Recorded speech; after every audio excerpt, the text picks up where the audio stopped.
Advanced optimisation techniques ఉపయోగించి మనం delta వెక్టార్స్ని కనుక్కున్నాం. D super script 1, D super script 2, D super script 3 vector అని అనడం కంటే వీటిని మనం మ్యాట్రిసెస్ అని అనాలి. అండ్ ఈ D super script 1, D super script 2, D super script 3 ఏంటంటే theta super script 1, theta super script 2, theta super script 3. ఈ థీటా మ్యాట్రిసెస్ని తీసుకొని ఆ థీటాతో మనం కాస్ట్ ఫంక్షన్ డిఫరెన్షియేట్ చేస్తే ఆ కాస్ట్ ఫంక్షన్ ని డిఫరెన్షియేట్ చేయగా with respect to that particular theta వచ్చిన వాల్యూస్ ని మనం ఒక మ్యాట్రిక్స్ లో తీసుకుంటే అదే డి super script 1. So theta 1 size ఎంత ఉంటుందో డి1 సైజ్ అంతే ఉంటుందని చెప్పుకున్నాం. ఇప్పుడు మనం ఈ డి వాల్యూ ప్రాపర్ గా వచ్చిందా లేదా అని చెక్ చేయాలి. అలా ప్రాపర్ గా వచ్చిందా లేదా అని చెక్ చేయకుండా కాస్ట్ ఫంక్షన్ వాల్యూ మినిమం వచ్చింది కదా అని చెప్పి వాల్యూని మనం తీసుకుంటే ఫ్యూచర్ లో ఈ పర్టిక్యులర్ థీటా వాల్యూస్ అనేవి ప్రాపర్ గా మనకి అవుట్పుట్ ఇవ్వకపోవచ్చు. అందుకని చెకింగ్ చేయడానికి we're using the numerical estimation method ఉపయోగించి కేవలం మనం చెకింగ్ చేస్తాం. Once we check our D1, the values in D1 and D2 and D3 are correct, వెంటనే మనం న్యూమరికల్ ఎస్టిమేషన్ ని ఆఫ్ చేసేస్తాం. ఎందుకంటే ఈ న్యూమరికల్ ఎస్టిమేషన్ అనేది మ్యాథమెటికల్ ప్రొసీజర్ కాబట్టి computer takes much amount of time to calculate all values. Okay, so first మనం numerical estimation లో గ్రేడియంట్ ఎలా కనుక్కుందాం చూద్దాం. ఇక్కడ ఒక థీటా అనే ఇక్కడ ఎగ్జాంపుల్ థీటా దగ్గర జే ఆఫ్ థీటా ఇది, ఈ పాయింట్ దగ్గర థీటాకి జే ఆఫ్ థీటా ఇక్కడ ఇది వచ్చింది. ఈ పర్టికులర్ పాయింట్ దగ్గర నేను డిఫరెన్షియేట్ చేద్దాం అనుకున్నాను. డిఫరెన్షియేట్ చేద్దాం అనుకుంటే థీటాకి ఎప్సిలాన్ యాడ్ చేశాను. నా ఎప్సిలాన్ అని అంటే 10⁻⁻⁴ మీన్స్ ఇట్ ఈజ్ 0.00001, ఆల్మోస్ట్ 0.0001. ఈ 10⁻⁻⁴ వాల్యూని యాడ్ చేసి ఆ థీటా ప్లస్ ఎప్సిలాన్ దగ్గర నేను కాస్ట్ ఫంక్షన్ ని తీసుకున్నాను. Next theta minus epsilon, theta నుండి మళ్ళీ 10⁻⁻⁴ సబ్ట్రాక్ట్ చేసి అక్కడ కాస్ట్ ఫంక్షన్ తీసుకున్నాను. ఇప్పుడు థీటా ప్లస్ ఎప్సిలాన్ దగ్గర థీటా మైనస్ ఎప్సిలాన్ దగ్గర వచ్చిన రెండు పాయింట్స్ కి ఈ రెండు పాయింట్స్ ని కలుపుతూ ఒక లైన్ డ్రా చేశాను. ఈ లైన్ స్లోప్ కనుక్కుంటే అదే మన థీటా, మన ఒరిజినల్ మన ఏదైతే థీటా దగ్గర కాస్ట్ ఫంక్షన్ వచ్చిందో ఆ కాస్ట్ ఫంక్షన్ కి డిఫరెన్షియేషన్. నా వీటి స్లోప్ కావాలంటే ఏం చేయాలి? y2 - y1 / x2 - x1. y2 - y1 అని అంటే J of theta plus epsilon minus J of theta minus epsilon. x2 - x1 అని అంటే theta plus epsilon minus theta minus epsilon. నా it is J of theta plus epsilon minus theta minus epsilon by 2 epsilon. This is what we call differentiation by using the numerical estimation method. మనం theta values ని example unroll చేసాం అనుకోండి.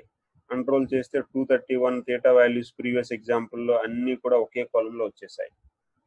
ఈ 231 థీటాస్ కి కూడా మనం differentiation cost function differentiate చేయాలి. With respect to theta 1 differentiate చేసేటప్పుడు థీటా 1 కు మాత్రమే ఎప్సిలాన్ యాడ్ చేసి మిగతా థీటా వాల్యూస్ అన్నింటినీ మనం కాన్స్టెంట్ గా ఉంచేస్తాం. సబ్ట్రాక్ట్ చేసేటప్పుడు కూడా థీటా 1 నుండి మాత్రమే ఎప్సిలాన్ సబ్ట్రాక్ట్ చేస్తాం. అలానే ఎంత టర్మ్ విత్ రెస్పెక్ట్ టు ఎంత టర్మ్ ఆఫ్ థీటా డిఫరెన్షియేట్ చేసేటప్పుడు we add the epsilon for the nth theta term and we subtract the epsilon from the nth theta term and we find the j of that and we subtract j of theta 1, theta 2, theta 3 and so on theta n minus epsilon. ఇలా మనకి values అన్ని వచ్చిన తర్వాత ఈ values ని original గా మనకి అంటే డెల్టా వెక్టార్స్ ఆల్రెడీ మనం అడ్వాన్స్డ్ ఆప్టిమైజేషన్ లో వచ్చిన ఈ వాల్యూస్ తో కరెక్ట్ గా వచ్చాయా లేదా అని మ్యాచ్ చేస్తాం. ఈ కోడింగ్ దానికోసం మనం మ్యాట్లాబ్ కోడింగ్ ఇది. For i is equal to 1 to n, ఈ కేసులో మనం 231 తీసుకున్నాం. This is 231. Theta plus is equal to first theta తీసుకున్నాం. So theta plus of i అంటే ఇక్కడ ఎగ్జాంపుల్ 1 తో స్టార్ట్ చేసాం అనుకోండి. Theta 1 is equal to theta 1 plus epsilon. Theta 1 plus epsilon ని మనం అసైన్ చేసాం. This is an assignment statement. Next theta minus is equal to theta తీసుకున్నాం. Next theta minus of 1 is equal to theta minus epsilon. So this is theta plus epsilon. ఇది theta plus epsilon. అలానే ఇది కూడా థీటానే, theta minus epsilon. ఇప్పుడు జే of theta plus అని అంటే theta plus epsilon, J of theta minus అంటే theta minus epsilon. ఈ రెండింటిని తీసుకొని డివైడెడ్ బై 2 ఎప్సిలాన్ చేసాం. ఈ కోడ్ని మనం ప్రాక్టికల్గా ఇంప్లిమెంట్ చేసేటప్పుడు this is how we take epsilon value e power minus 4, 1 e power minus 4 అంటే 10 to the power minus 4 తీసుకున్నాం. Theta plus of I plus equal to compound assignment state తీసుకున్నాం. ఇక్కడ కూడా కాంపౌండ్ అసైన్మెంట్ స్టేట్మెంట్ తీసుకొని మనం for లూప్ని ఇక్కడ execute చేసాం. గ్రేడియంట్ చెకింగ్ చేస్తుండేటప్పుడు మనం ఒకవేళ డెల్టా వెక్టర్ వాల్యూస్ ఏవైతే ఉన్నాయో ఆ వాల్యూస్ అనేవి ఇప్పుడు మన గ్రేడియంట్ చెకింగ్ లో వస్తున్న వాల్యూస్ తో మ్యాచ్ అవుతున్నాయి అని అనిపించేటప్పుడు వెంటనే గ్రేడియంట్ చెకింగ్ ని మనం టర్న్ ఆఫ్ చేసేయచ్చు. మన లెర్నింగ్ అల్గారిథంలో మనం రాసే కోడ్ అనేది with respect to back propagation algorithm కోడే మనం రాస్తాం.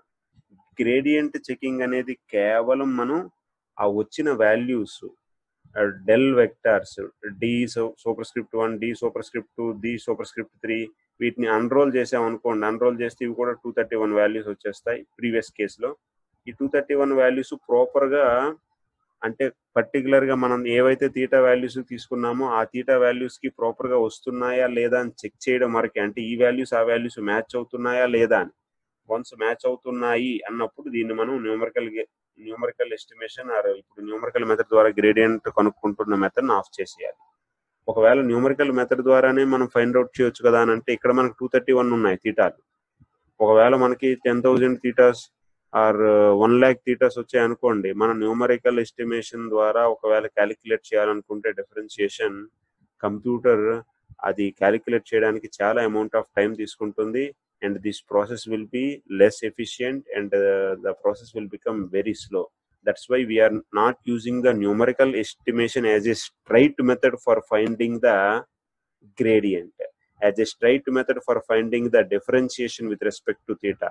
We are only using this as an optional method to check whether we are getting proper output values or not by using optimization. Optimization లో వచ్చిన values ప్రాపరా కాదా అనేది మనం check చేయడానికి మాత్రమే ఉపయోగిస్తున్నాం. వన్స్ చెకింగ్ లో మనకు అది ప్రాపర్ వాల్యూస్ అని తెలిసిన తర్వాత గ్రేడియంట్ ఈ న్యూమరికల్ ఎస్టిమేషన్ లో ఈ మెథడ్ ని మనం ఆఫ్ చేసేయచ్చు. అందుకే మన హెడ్డింగ్ గ్రేడియంట్ చెకింగ్.